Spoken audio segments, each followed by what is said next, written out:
Bom dia, pessoal. Falei que eu vou fazer 3 partes dessa série, que é o que é igreja. E nessa segunda parte hoje eu quero falar um pouco sobre a nossa comunhão. Eu poderia dar vários nomes aqui. A gente pode chamar de comunhão, a gente pode falar de relacionamentos de aliança, a gente pode falar de amizades espirituais, a gente pode falar de 2 ou 3, a gente pode chamar de vida de igreja, mas tudo isso está apontando para a mesma coisa. Então, se você está com sua Bíblia, vamos abrir em 1 João capítulo 4. A gente vai ler do versículo 7 em diante. 1 João 4, a partir do versículo 7. Ok? Acharam aí? 1 João 4, a partir do verso 7, a palavra de Deus diz assim: Amados, amemo-nos uns aos outros, porque o amor procede de Deus. Todo aquele que ama é nascido de Deus e conhece a Deus. Quem não ama não conhece a Deus, pois Deus é amor. Quem não ama não conhece a Deus, pois Deus é amor. Versículo 9. Nisto se manifestou o amor de Deus em nós, em haver Deus enviado o seu Filho unigênito ao mundo, para vivermos por meio dele. Nisto consiste o amor, não em que nós tenhamos amado a Deus, mas em que ele nos amou e enviou o seu Filho como propiciação pelos nossos pecados. Amados, se Deus nos amou de tal maneira, nós também devemos amar uns aos outros. Nunca ninguém viu a Deus. Se amarmos uns aos outros, Deus permanece em nós, e o seu amor é em nós aperfeiçoado. Nisto conhecemos e que permanecemos nele, e que ele permanece em nós pelo fato de nos ter dado do seu Espírito. E nós temos visto e damos testemunho de que o Pai enviou o seu Filho como Salvador do mundo. Aquele que confessar que Jesus é Filho de Deus, Deus permanece nele e ele permanece em Deus. E nós conhecemos o amor e cremos neste amor que Deus tem por nós. Deus é amor, e aquele que permanece no amor permanece em Deus. E Deus permanece nele. Nisto é aperfeiçoado em nós, para que no dia do juízo mantenhamos confiança, pois assim como ele é, também nós somos neste mundo. No amor não existe medo. Pelo contrário, o perfeito amor lança fora o medo. Porque o medo envolve castigo, e quem teme não é aperfeiçoado no amor. Nós amamos porque ele nos amou primeiro. Se alguém disser amo a Deus, mas odiar o seu irmão, esse é mentiroso, pois quem não ama o seu irmão é quem vê. Não pode amar a Deus a quem não vê. E o mandamento que dele temos é este: quem ama a Deus, que ame também o seu irmão. Eu não sei se você reparou, mas o autor aqui, João, ele usou a palavra amor algumas vezes. Eu estava dando uma pesquisada aqui no contexto do que ele fala, e parece que assim, a palavra amor, as suas variações dentro da língua grega, ela é usada entre o capítulo 3 e o capítulo 5 de João quase 50 vezes. Ou seja, João está, de fato, querendo enfatizar para nós a importância do amor. Só que isso constitui uma barreira para nós hoje. Porque quando a gente pensa a respeito de amor, a gente pensa amor de acordo com o que a nossa cultura fala. Pode deixar aí. Pode, Se eu for atacado, eu tenho uma arma aqui. Então, a nossa cultura fala a respeito de amor, e quando a gente fala sobre isso, o que as pessoas pensam? Elas pensam assim: não é que Deus é amor, portanto, Deus é quem define o que significa amar. As pessoas pensam que o amor é Deus. Logo, a minha ideia do que é amor vai definir o que é certo ou não para ser feito por Deus. Se Deus, de alguma forma, não se encaixa na minha perspectiva do que é amor, então eu tenho todo o direito de rejeitar Deus. Eu tenho todo o direito de falar que Deus ele é injusto, de que Deus ele é mau, de que Deus de alguma forma, tem uma ideia distorcida da realidade. E eu sei que é muito claro, principalmente para aqueles que conhecem a Deus, o quanto essa perspectiva é distorcida. Você dizer que existe falta de amor em Deus quando o amor é a característica definidora de quem Deus é algo totalmente absurdo. Mas a gente precisa entender o porquê amor é a característica definidora de quem Deus é. E quando a gente fala a respeito disso, a gente precisa se lembrar de uma doutrina que é central à fé cristã, mas que é profundamente negligenciada em grande parte da igreja nos dias de hoje. Porque quando a gente fala a respeito da doutrina da Trindade, existem muitos cristãos que até hoje, talvez agora não tanto, porque não está tanto na moda, mas muitos cristãos até hoje pensam que conseguiram finalmente entender a doutrina da Trindade porque leram a Cabana. E alguns nem leram, só viram o filme. E a pessoa fala, não, agora eu entendi a Trindade.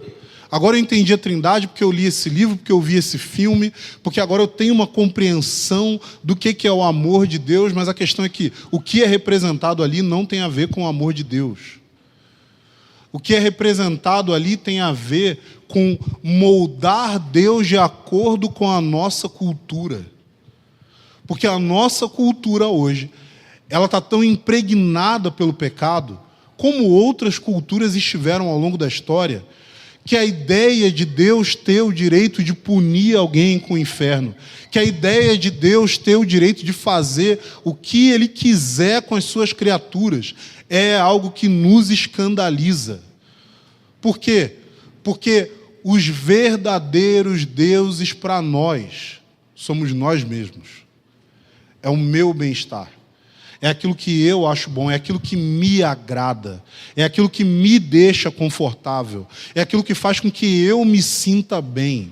Mas a gente precisa entender que o amor de Deus não tem a ver com prioritariamente fazer você se sentir bem. Assim como você, que é um pai, que é uma mãe, não tem como principal objetivo fazer com que os seus filhos se sintam bem o tempo todo. Bom, talvez você tenha.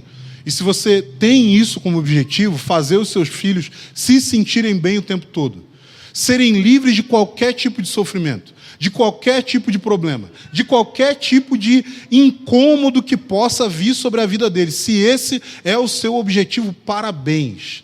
Você está criando alguém que vai sofrer o pleno impacto da vida real num mundo pecador e que vai desmoronar diante disso, que não vai ter condições de lidar com a realidade, porque a nossa realidade não é uma realidade de que o mundo está aí preocupado com o seu bem-estar, preocupado que você se sinta bem, preocupado que você não seja contrariado.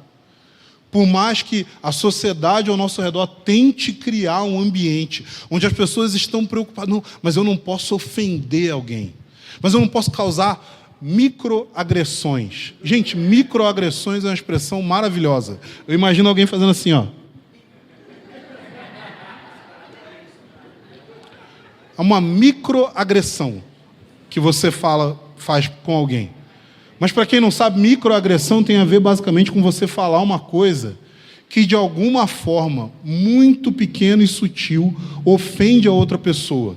Mas de acordo com o pensamento desse século, qualquer tipo de ofensa é uma negação da minha realidade, da minha individualidade,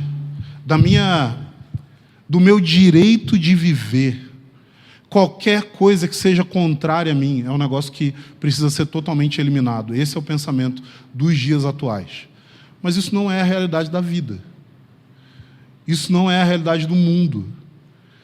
Porque sempre vai haver oposição, sempre vai haver discordância, sempre vai haver desconforto, até que Jesus venha e restaure todas as coisas. Essas coisas vão permanecer. Jesus disse, olha, eu não peço que os tire do mundo, mas que livre eles do mal. Jesus não está falando ali de nos livrar do mal do sofrimento. Não, gente, não faz sentido. Jesus não falou, olha, Pai, livra os meus discípulos de sofrerem. Não. Jesus falou para eles, ó, vocês vão sofrer.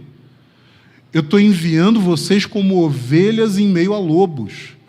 Se eles fizeram isso comigo, se eles me perseguiram, me crucificaram, imagina o que eles vão fazer com vocês. Essas são as palavras de Jesus. Quando Jesus fala de nos livrar do mal, Ele não está falando de nos livrar do sofrimento. Ele não está falando de nos livrar da aflição, dos problemas. Ele está falando de nos livrar de que o mal real, o pecado, tome posse do nosso coração. E às vezes, o que a gente precisa para que o pecado não tome posse do nosso coração é experimentar sofrimento. Se você ama os seus filhos e você entende a realidade, você vai perceber que você não pode impedir que eles sofram. O que você pode fazer como pai é dar sabedoria para que eles saibam lidar com o sofrimento. Mas quanto mais você protege seus filhos da realidade, menos na prática você ama eles. Por mais que você tenha um grande sentimento, por mais que você tenha um afeto profundo, por mais que você tenha um desejo de fazer o bem e proteger, a realidade é que não colocar alguém em contato com a realidade, não dá para essa pessoa ferramentas para lidar com a estrutura do real, não é um ato de amor. Não é um ato de misericórdia, é um ato de crueldade. Mas é uma crueldade baseada numa noção distorcida do que é amor. E é essa noção distorcida do que é amor que a gente quer exigir de Deus. A gente quer que Deus seja o Deus do pare de sofrer. Mas o Deus da Bíblia não é o Deus do pare de sofrer. O Deus da Bíblia é o Deus que te chama a aprender como sofrer. O Deus da Bíblia é o Deus que te ensina a ter propósito no sofrimento. O Deus da Bíblia é o Deus que te ensina a ser fiel, mesmo em meio ao sofrimento. Esse é o Deus das Escrituras. Esse é o Deus que nos amou, não para nos livrar do desconforto, mas para nos livrar do inferno. Mas para nos livrar do pecado, mas para que o nosso coração fosse livre dessa chaga que aflige a humanidade.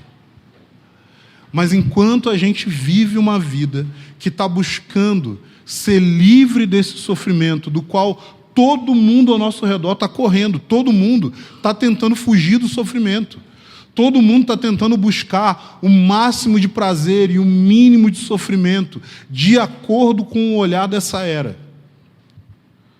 Mas Deus está nos chamando para abrir os nossos olhos e para que a gente possa entender que existe sim um sofrimento que precede uma glória que é imensurável, uma glória que faz com que todo esse sofrimento, que parece muito pesado para nós, parece uma coisa muito grande, parece que não vai ter fim, mas que diante da glória futura é breve, é leve, é algo insignificante. Deus tem amor, porque Deus é amor, porque Deus é uma comunidade de amor. O Pai, o Filho e o Espírito têm um amor um pelo outro que dura toda a eternidade. É um amor sacrificial um pelo outro. É um amor que está disposto a tudo pelo outro. É um amor que tem a ver com o desejo de exaltar o outro, de colocar ele em destaque, de fazer com que ele seja apreciado por quem ele é. É assim que o Pai, o Filho e o Espírito se sentem um em relação ao outro. É esse amor que a gente encontra na Trindade.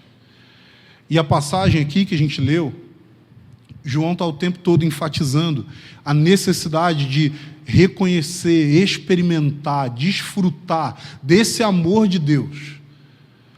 E que através de desfrutar desse amor de Deus, nós somos capacitados a amar Deus de volta.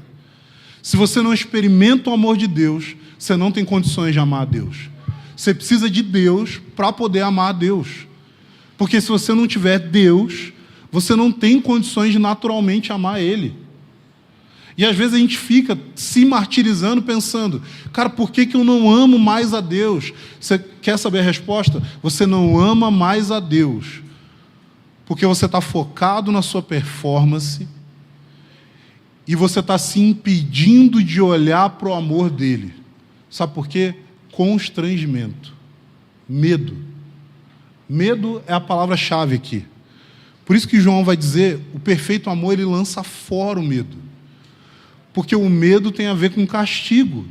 Mas qual que é a lógica do castigo? A lógica do castigo é que, de acordo com aquilo que é justo, se eu faço o bem, eu sou recompensado.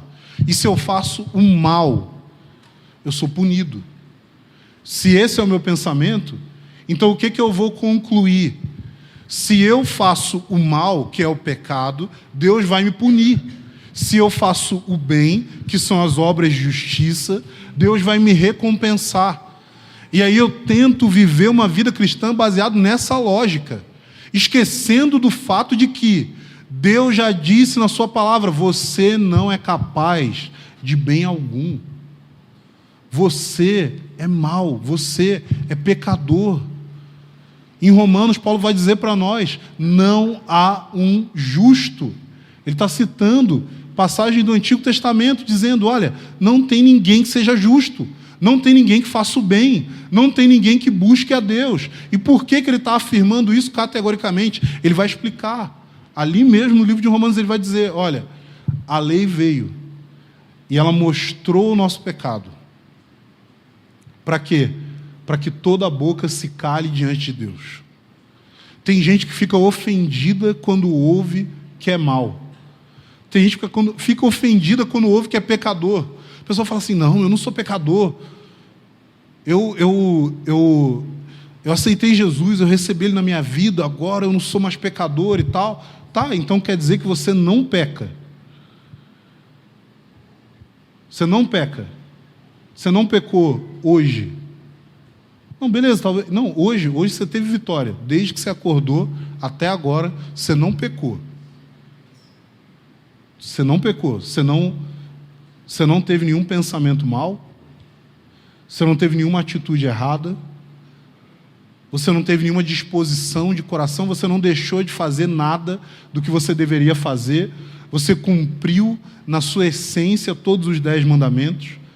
Você cumpriu as recomendações, as palavras dos profetas a respeito de viver uma vida justa, de cuidar do pobre, do órfão, da viúva. Você viveu na íntegra tudo aquilo que Jesus fala no Sermão do Monte. Você é alguém humilde de coração.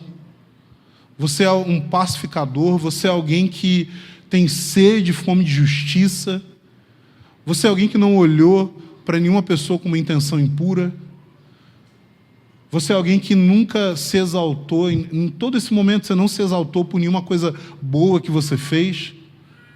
Você cumpriu tudo, você tem todo o fruto do Espírito na sua vida.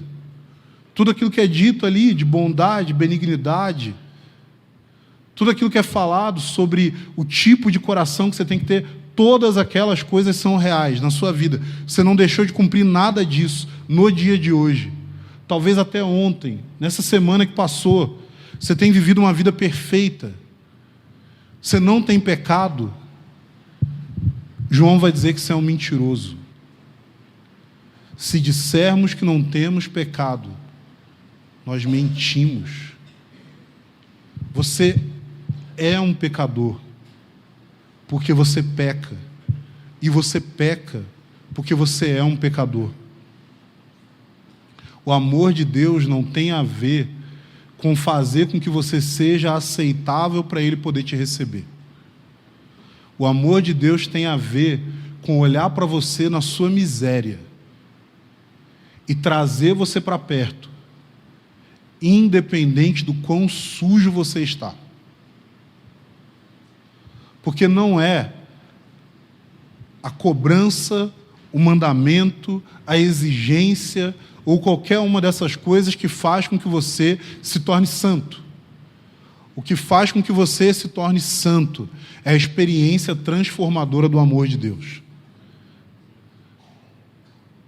Por isso que o apóstolo vai dizer: nós amamos porque Ele nos amou primeiro. Agora pensa comigo, quando Deus amou você? Quando Deus amou você? Quando Deus amou você, você nem tinha nascido. Mas pode ser que você fale assim: não, mas eu conheci Jesus bem novinho, vim de um lar cristão, minha família me ensinou nos caminhos do Senhor. Tá, mas durante pelo menos parte da sua vida, você não dava atenção para Deus. Você não via necessidade de buscar a Deus. Você fazia as coisas simplesmente por pressão dos seus pais. Você fazia as coisas porque era uma exigência sobre você. Você fazia as coisas porque você não tinha outra opção. Talvez em algum momento você de fato teve uma experiência de conversão, mas desde lá você pecou. Seu coração se afastou dele.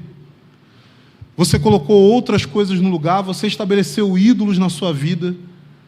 Só que em todo esse tempo, Deus não mudou o que Ele pensa, o que Ele sente e o que Ele diz a seu respeito. E o que Ele pensa, sente e diz é: você é o meu filho amado. Essa é a perspectiva de Deus. Essa é a realidade do Evangelho. Deus não está querendo fazer com que você seja perfeito para ser aceito por Ele. Deus quer que você entenda que você é aceito por Ele, fique tão escandalizado, espantado, chocado com essa realidade, que todos os dias você acorde pensando: Deus, por que o Senhor me ama? Eu não consigo explicar, eu não consigo entender. O meu coração fica constrangido. E é esse constrangimento que nos atrai para perto dele. Você já chegou num lugar que você não conhecia ninguém, que você estava se sentindo ali meio que: cara, o que eu faço aqui? Onde que eu fico? Onde que eu sento? Eu não conheço esse lugar, eu não conheço ninguém. E de repente veio uma pessoa, cara, aquela pessoa que é, assim, muito simpática, muito, quase assustador, quase que você fica meio com medo, mas é uma pessoa que trata você e fala com você e interage com você de um jeito que faz você se sentir assim: caramba, essa pessoa parece que gostou de mim, ela está me tratando tão bem, ela está me ajudando, ela está assim, me dando as informações que eu preciso, me ajudando a entender como que esse lugar funciona. Isso pode ter sido na escola, pode ter sido no trabalho, pode ter sido na igreja, pode ser em qualquer lugar. A questão é que, assim, você fica desarmado quando você sente que alguém tem um coração favorável a você. E João disse o seguinte: Deus fez propiciação pelos nossos pecados por meio do seu Filho. Propiciação tem a ver com tornar propício. O que ele está dizendo é que Deus enviou o seu Filho para que ele pudesse derramar o favor dele sobre nós, para que ele pudesse olhar para nós e nos conceder tudo aquilo que ele já queria conceder, para que, de acordo com a justiça correta, por quê? Porque os nossos pecados precisavam ser punidos, que esses pecados fossem punidos em Jesus, e que após a punição dos nossos pecados em Cristo, Deus pudesse falar: olha, agora o meu relacionamento com você não tem nenhuma barreira, não tem mais nada que pode separar a gente, não tem mais nada que pode fazer com que eu tenha que me afastar de você, não tem mais nada. Sabe aquela oração de Davi? Deus, não retire de mim o seu espírito. Então, não é possível acontecer isso. Não é possível você estragar a sua relação com Deus Porque a sua relação com Deus não depende da sua perfeição, mas depende do poder santificador de Deus. Você quer ser santo? Deus quer que você seja santo. Mas sabe como você se torna santo?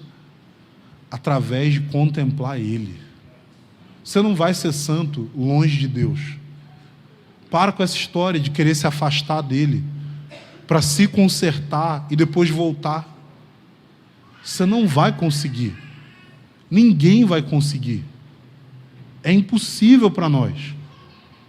Ser santo não é uma coisa difícil, é uma coisa impossível.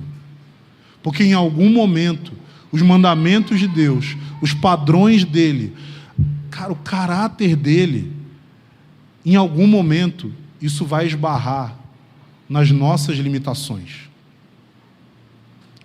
E quando Deus fala para que nós amemos uns aos outros, o que Ele está falando é que a experiência com esse amor vai fazer com que a gente seja capacitado para amar uns aos outros. Sabe por quê?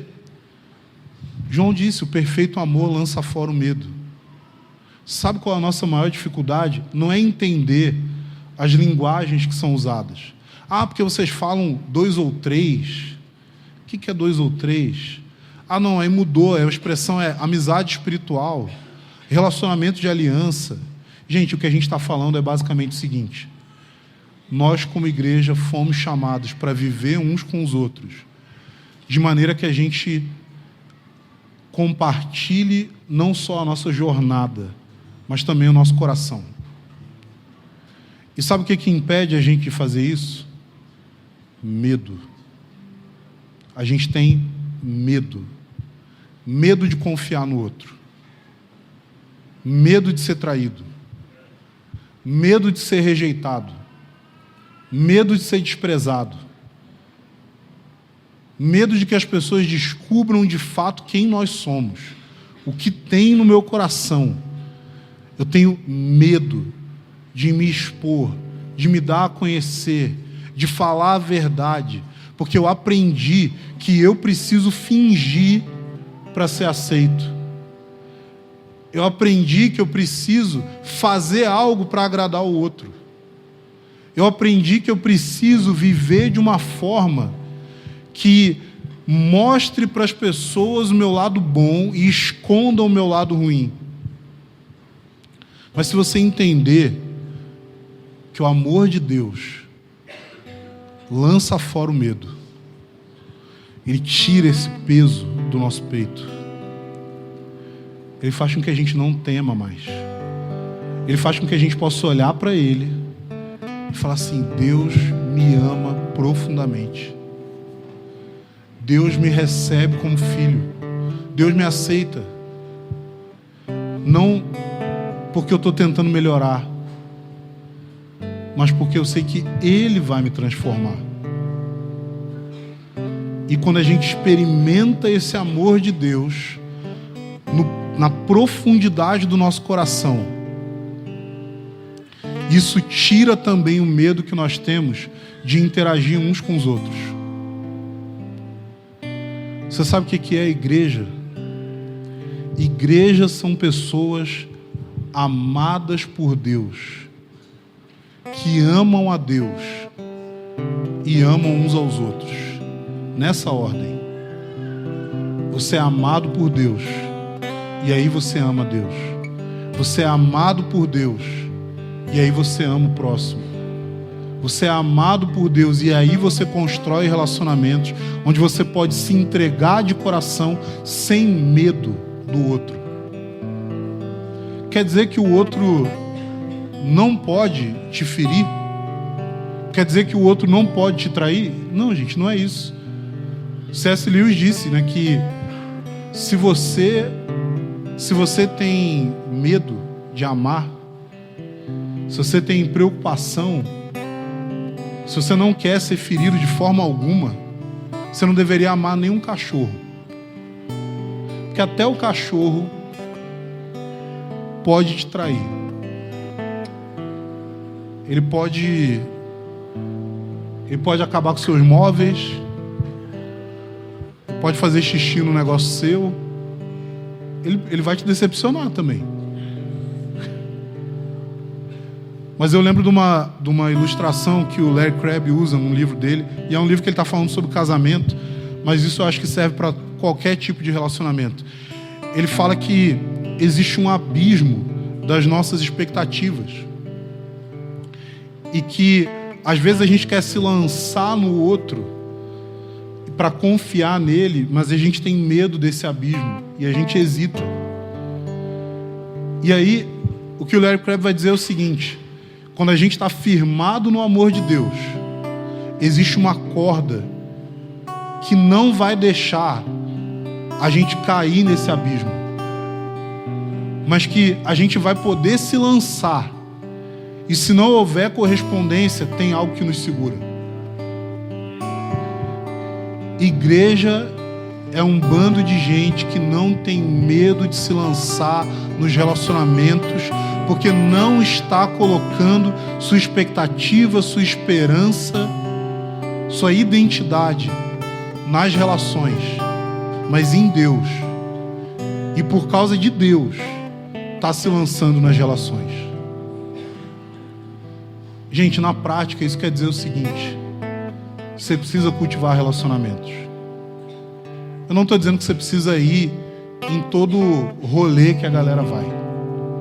Não estou dizendo que você precisa sair de casa para ir comer junto com um monte de gente, ou que você precisa participar de todo churrasco que tiver, porque, sinceramente, gente, em algumas ocasiões isso daí não faz diferença nenhuma. Porque estar junto coletivamente pode ser uma boa base para se começar relacionamentos, mas isso não vai ser o material do qual esse relacionamento vai ser construído. Relacionamentos são construídos através de tempo, de diálogo, de individualidade. Você não constrói relacionamento no atacado. Você precisa construir artesanalmente, um por um. Você precisa ter as conversas boas e as conversas difíceis. Você precisa ter os momentos de tédio e os momentos de emoção. Você precisa ter tempo no qual talvez coisas da outra pessoa vão te irritar, talvez vocês vão discordar de determinados assuntos, talvez vocês vão até mesmo brigar um com o outro, mas a questão é que, com o tempo, algo vai sendo construído.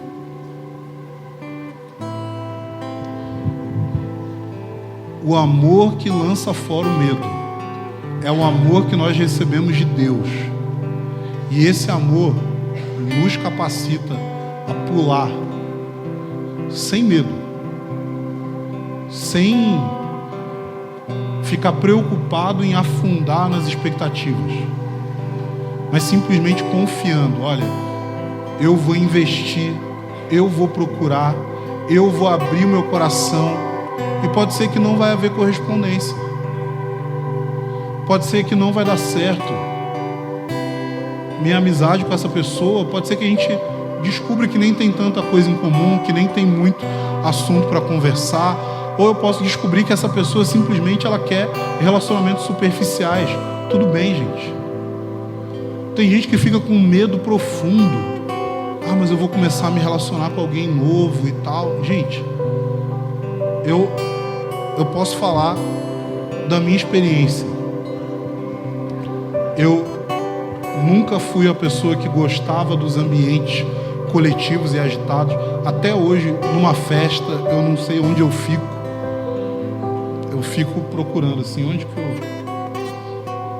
fico aqui, aí tem uma roda aqui, uma roda ali. Várias vezes eu estou num lugar, tem um monte de gente, eu quero ir para casa. Eu quero ir para casa.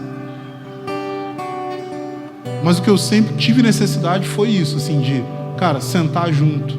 Eu, um amigo, dois amigos, pouca gente, e a gente falar a respeito de coisas que de fato têm importância, que de fato têm peso, que não são simplesmente papinho de elevador. Mas eu tive várias experiências de pessoas nas quais eu investi tempo, eu investi o meu coração, e aquela amizade simplesmente se desfez porque o outro queria ficar na superficialidade, porque o outro queria buscar as coisas desse mundo, porque o outro simplesmente era alguém com quem não dava muito certo. E, cara, eu não estou traumatizado por causa disso. O que eu sinto, na verdade, é que eu amadureci. Eu aprendi a não colocar expectativas em relacionamentos que foram idealizados na minha cabeça. Eu aprendi a não ficar querendo que as pessoas sejam exatamente do jeito que eu gostaria que elas fossem. Eu aprendi a dar espaço para que tanto eu possa ser eu, quanto o outro possa ser o outro. E se a gente não aprende a fazer isso, o que vai acontecer é que a gente vai permanecer solitário. Gente, igreja tem a ver com relacionamentos. Relacionamentos não são construídos do dia para a noite. Eu tenho amigos que são meus amigos próximos há, sei lá, quase 15 anos. Eu tenho amigos que são... Na verdade, eu tenho um amigo que é amigo próximo, já tem, sei lá, uns 25 anos. E eu tenho amigos que eram muito próximos há 10 anos atrás e que hoje eu não faço a mínima ideia onde estão essas pessoas. Tem pessoas às quais eu doei meu coração, eu falei, eu confessei meus pecados, eu falei das minhas dificuldades, eu deixei que minha vida fosse vista e tocada por essas pessoas, e hoje essas pessoas não são pessoas próximas de mim. Alguns, assim, quase que daria para dizer que são ex-amigos. Não chega a ser inimigo, mas quase. Mas você sabe o que isso gerou? Bom, todas essas tentativas geraram as amizades que eu carrego até hoje. Então é importante que você entenda que você não deve desistir, mas que você deve colocar a sua esperança no lugar certo. Amém?